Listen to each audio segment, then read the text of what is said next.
정갑주 장로입니다. 시편 149편입니다. 할렐루야 새 노래로 여호와께 노래하며 성도의 모임 가운데에서 찬양할지어다. 이스라엘은 자기를 지으신 이로 말미암아 즐거워하며 시온의 주민은 그들의 왕으로 말미암아 즐거워할지어다. 춤추며 그 이름을 찬양하며 소고와 수금으로 그를 찬양할지어다. 여호와께서는 자기 백성을 기뻐하시며 겸손한 자를 구원으로 아름답게 하심이로다. 성도들은 영광 중에 즐거워하며 그들의 침상에서 기쁨으로 노래할지어다. 그들의 입에는 하나님에 대한 찬양이 있고 그들의 손에는 두 날 가진 칼이 있도다. 이것으로 뭇 나라에 보수하며 민족들을 벌하며 그들의 왕들은 사슬로 그들의 귀인은 철고랑으로 결박하고 기록한 판결대로 그들에게 시행할지로다. 이런 영광은 그의 모든 성도에게 있도다. 할렐루야. 하늘에 계신 우리 아버지여, 이름이 거룩히 여김을 받으시오며 나라가 임하옵시며 뜻이 하늘에서 이룬 것 같이 땅에서도 이루어지이다. 오늘날 우리에게 일용할 양식을 주옵시고 우리가 우리에게 죄 지은 자를 사하여 준 것 같이 우리 죄를 사하여 주옵시고 우리를 시험에 들게 하지 마옵시고 다만 악에서 구하옵소서. 대개 나라와 권세와 영광이 아버지께 영원히 있사옵나이다. 아멘.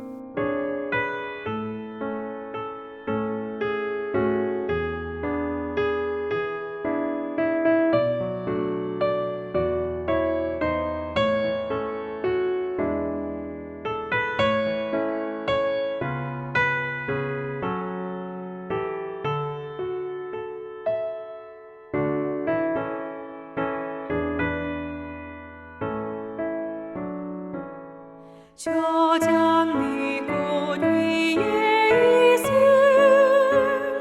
아직 맺혀 있는 그때에 귀에 흐르는 이 소리 들리니 주 음성 분명하다. 주님 나와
오늘 함께 나눌 말씀은 이사야 23장 1절부터 18절까지입니다. 이사야 23장 1절부터 18절까지 제가 봉독하겠습니다. 두로에 관한 경고라. 다시스의 배들아, 너희는 슬피 부르짖을지어다. 두로가 황무하여 집이 없고 들어갈 곳도 없으며 이 소식이 깃딘 땅에서부터 그들에게 전파되었음이라. 바다에 왕래하는 시돈 상인들로 말미암아 부유하게 된 너희 해변 주민들아, 잠잠하라.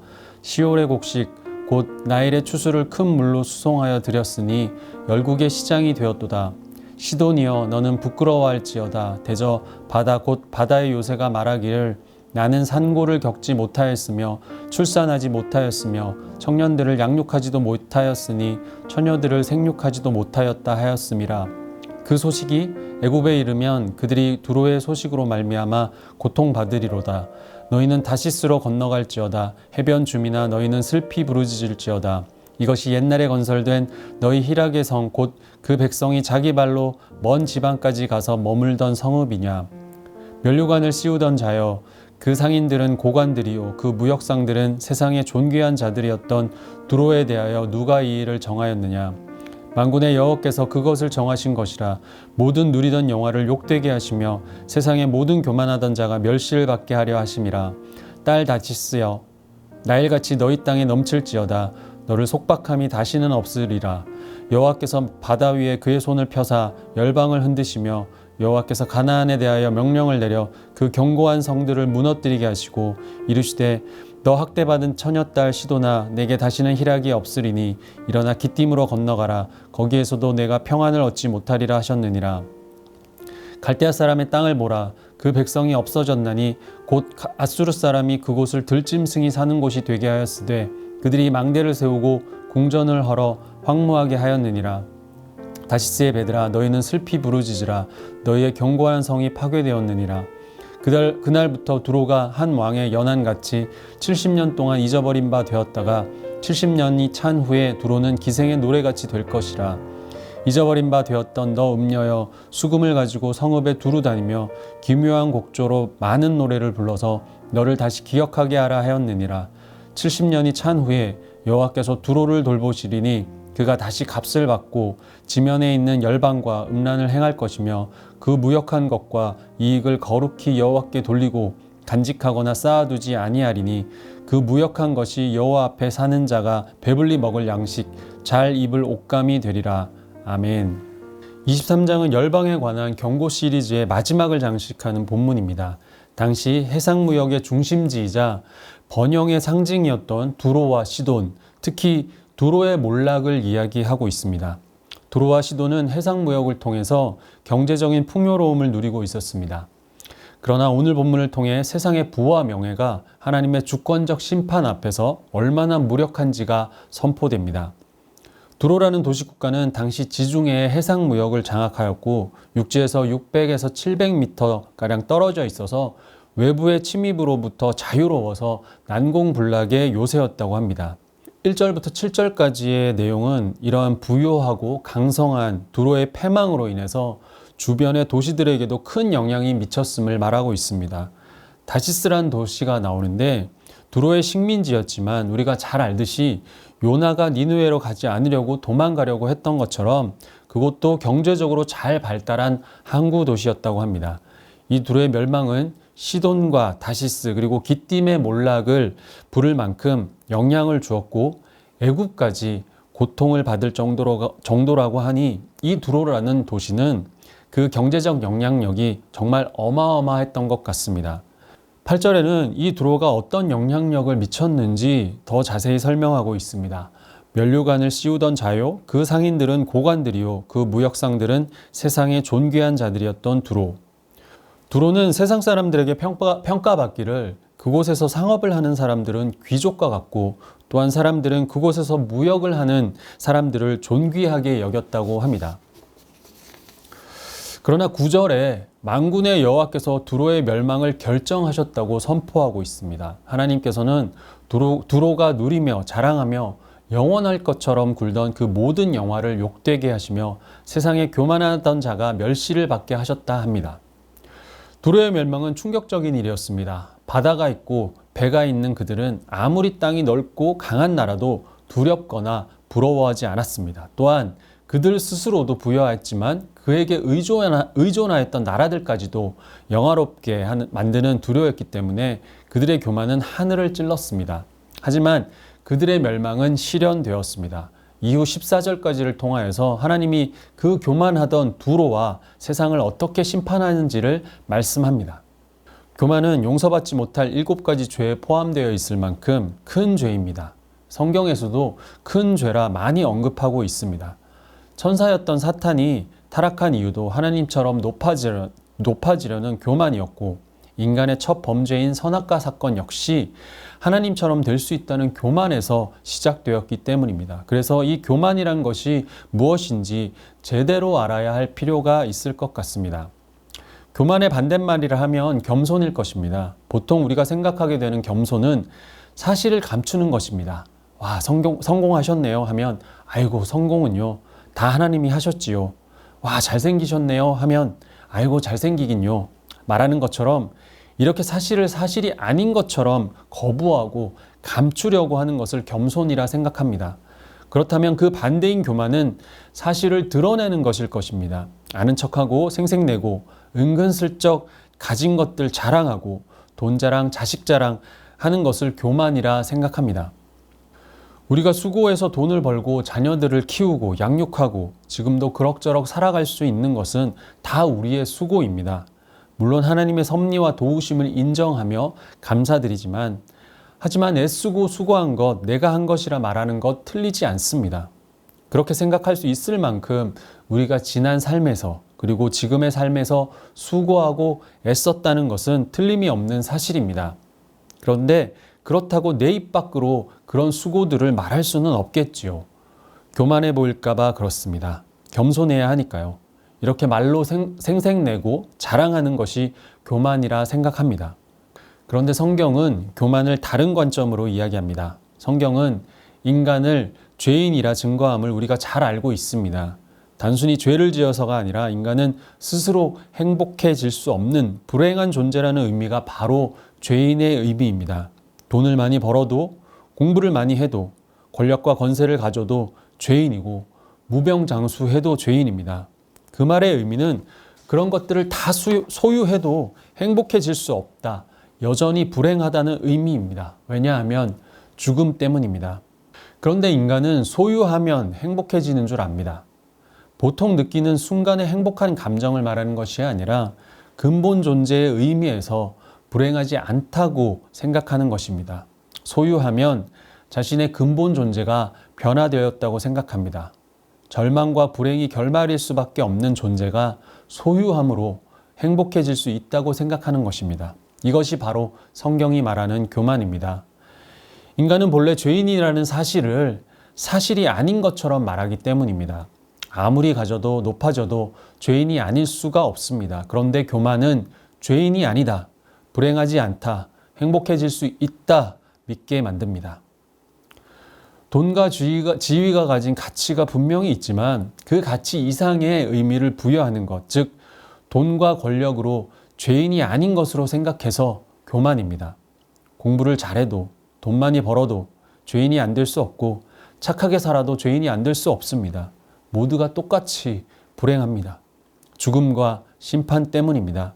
그 앞에서는 아무것도 아닌 게 되기 때문에 인간은 불행합니다. 다시 말해서 인간 스스로가 자기 인생의 주인이 되어서 노력으로 하나님 없이도 충분히 행복해질 수 있다 말하는 것은 사실이 아니기 때문에 교만입니다. 그래서 교만은 불신을 가능하게 만들기 때문에 큰 죄인 것입니다.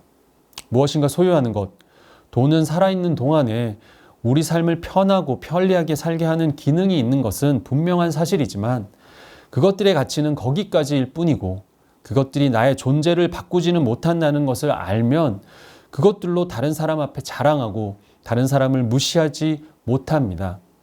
성경은 인간이 하고 있는 최고의 오해를 설명하기를 소유와 신분으로 스스로 행복할 수 있다 생각하는 것이라 말합니다. 그것은 대단히 큰 착각이자 교만입니다.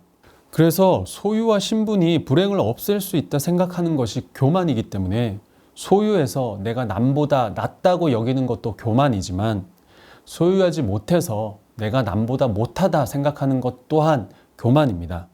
비교한다는 것 자체가 소유하는 것으로 인해 존재가 바뀔 수 있다 생각하기 때문입니다. 좋은 외모, 또 좋은 머리, 좋은 배경을 가져서 남을 무시하는 것도 교만이지만 그 반대로 열등감으로 낙심하는 것도 교만이라는 것입니다. 다니엘서에 보시면 바벨론의 느부갓네살 왕이 나옵니다. 그는 세상적으로 그리고 역사적으로 큰 업적을 이룬 위대한 왕이었습니다. 그는 전쟁터에 나가서 목숨을 걸고 싸웠고 밤잠을 설치며 악몽에 시달리면서도 힘을 키우고 많은 재물을 모아 나라를 부강하게 만들기 위해 애썼던 왕이었습니다. 그런데 하나님께서 그를 왕궁에서 쫓아나게 하시고 모든 것을 다 잃게 하시고 광인으로 7년을 살다가 돌아오게 하셨습니다. 그가 죽음의 문턱까지 갔다가 돌아오고 나서야 그는 깨달았습니다. 권세와 그 많은 재력으로 수많은 사람과 나라들이 자신에게 무릎 꿇고 굽신거릴 때 나는 하나님인 줄을 착각했지만 그것들이 영원하지 않다는 것을 알게 되었고 죽음은 모든 것을 무로 만들 수 있다는 사실, 죽음 앞에 모든 것이 무가치하고 무의미한 것임을 생생하게 체험했을 때 그때 비로소 그는 겸손할 수 있었음을 고백합니다. 그는 다니엘서에서 이렇게 고백하고 있습니다. 그러므로 나는 하늘의 왕을 찬양하며 칭송하며 경배하되 그의 일이 다 진실하고 그의 행하심이 의로우심으로 교만하게 행하는 자를 그가 능히 낮추심이라. 아멘. 우리의 마음은 늘 교만의 자리에 서 있습니다. 앞서 말씀드렸듯이 이 땅에서의 우리의 수고와 애씀은 분명한 틀림없는 사실입니다. 그러나 그렇게 해서 얻은 결과들인 소유한 것들과 지위와 또 자녀들의 잘됨이 나의 근본적인 죄인된 신분을 바꿔주지는 못합니다. 오직 예수 그리스도로 인해 우리의 신분이 바뀔 수 있습니다. 그래서 우리는 아무것도 자랑할 수도 또 판단할 수도 없습니다. 사랑하는 성도 여러분, 두로를 심판하시사 70년 동안 세상에서 잊혀지게 만드신 하나님, 그리고 모든 것을 다 잃게 만드시고 7년 동안 느부갓네살 왕을 광인으로 살게 만드신 하나님의 그 정의와 심판 앞에서 죽음이라는 그 불행이 결말인 우리는 그럼 어떻게 어디에서 행복을 누릴 수 있을까 절망할 수밖에 없는 우리에게 하나님이 주신 답이 바로 예수 그리스도입니다. 예수님을 통해서 우리는 하나님의 자녀가 되었고 영원한 생명을 얻게 되었습니다. 그래서 오늘도 우리는 예수님이 나의 주인이라는 그 고백으로 어떠한 슬픔과 어려움, 아픔 가운데 있을지라도 그리고 지금의 내 모습이 한없이 초라할지라도 다시 일어서서 다시 시작할 수 있는 힘을 얻을 수 있습니다. 또한 가진 것을 자랑할 수도 그리고 남을 무시하고 판단할 수도 없습니다. 나의 죄인된 신분은 오직 예수 그리스도만으로 바뀔 수 있기 때문입니다. 물론 우리는 세상에서 받는 무시와 판단이 얼마나 아픈지 하물며 교회 안에서도 그럴 때 우리의 마음 지키기가 너무 어려워서 소유하고 높이 올라가는 것이 절실해지기도 합니다. 맞습니다. 사실입니다. 그러나 성경이 분명히 말하고 있는 것은 인간은 모두 불행하고 오직 예수 그리스도로만 구원받고 행복해질 수 있기 때문에 절대로 교만해서는 안 된다 말하고 있습니다. 그래서 하나님이 당신의 아들 예수를 통해서 우리에게 주신 은혜가 어떤 것인지 우리는 늘 묵상해야 할 것입니다. 그 은혜는 그 아프고 쓰린 절망의 상황에서 믿음으로 다시 일어나게 하기에 충분한 은혜인 것 또한 사실입니다. 교만의 자리에 서지 않고 겸손하게 내 소유와 내 자리를 주님께 내어드리는 우리가 되길 소망합니다. 아멘. 기도드리겠습니다. 사랑과 은혜가 충만하신 하나님 아버지, 내가 가진 것, 내가 배운 것, 나의 자리, 그런 것 전혀 상관없이 주님이 나의 주인이 되심을 고백합니다. 그런데 나는 연약하고 하나님이 되고 싶은 그 욕망이 감추어져 있어서 자랑하려고 하고 대접받고 싶고 인정받고 싶은 죄가 늘 올라옵니다. 또한 그렇게 인정받게 될 때 교만해져서 남을 무시하고 판단하고 싶어지는 것이 죄인된 나의 모습입니다. 반대로 내가 판단받고 무시받으면 교만의 자리에 나도 서고 싶다는 그 욕망과 또 질투가 들끓어 오릅니다. 주여 나를 불쌍히 여기시고 어리석음을 범하지 않도록 주여 지켜주시옵소서. 그렇게 낙심되는 일들 너무나 많지만 이겨낼 수 있는 믿음과 지혜 허락하여 주시옵소서. 감사드리며 예수 그리스도의 이름으로 기도드립니다. 아멘.